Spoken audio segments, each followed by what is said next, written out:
All right. Hello, everybody, and this is my presentation on the Zapatista part of the Mexican Revolution. I only have 5 minutes to record this, so I have to move on real quick. There will be a few parts on this slideshow. Anyway, he was Zapata was born on August 8th, 1879, in a rural village in the state of Morelos, which is located in southern Mexico. He was a son of a mestizo peasant. Morelos was experiencing a problem. It had towns were disappearing completely because they were being swallowed by encircling haciendas.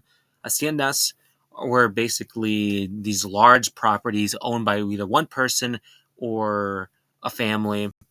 And in Morelos, it was all about sugar. We're growing sugar.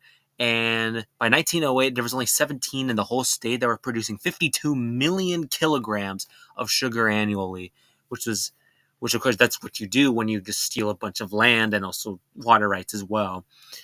So he was affected by this because he was arrested when he took part of a protest by the peasants in this village against an hacienda that appropriated their land. And in 1909, they actually elected him as president of the board for their village.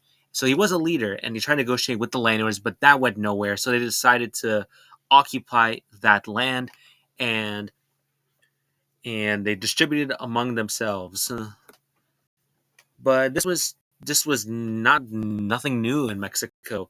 This is happening all over Mexico in the past few decades under this man, the president of Mexico, who essentially become a dictator. My mouse is not there. Here we are. We have Porfirio Diaz, who was president for 34 years. So Mexico did have an economic boom under his leadership. Unfortunately, though, it was because there was so much land inequality, I guess that's the right term.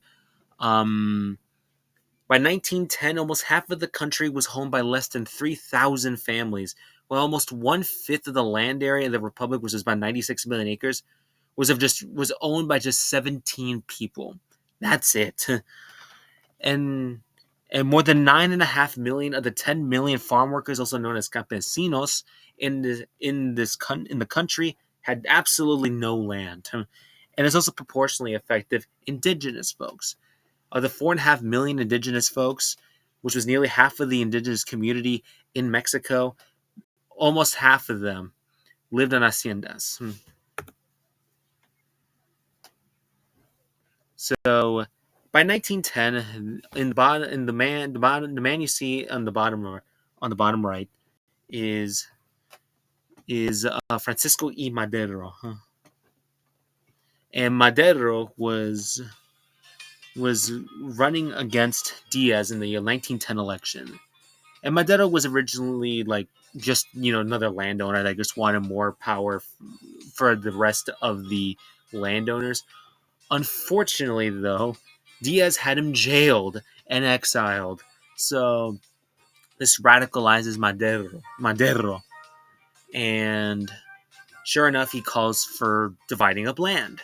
So Zapata views this as an opportunity, and he launches a rebellion against Diaz. And what you see, of course, is what Zapata basically does for the rest of the revolution.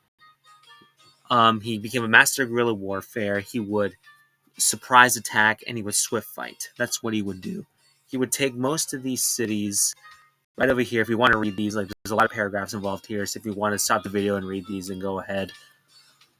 But that's what he did. They would burn haciendas. They would destroy estate titles, and they would redistribute the land among local villagers, and they would move on, and that would become a cycle.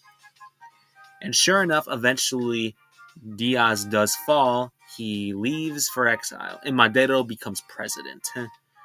But you'll have to see that in the next video.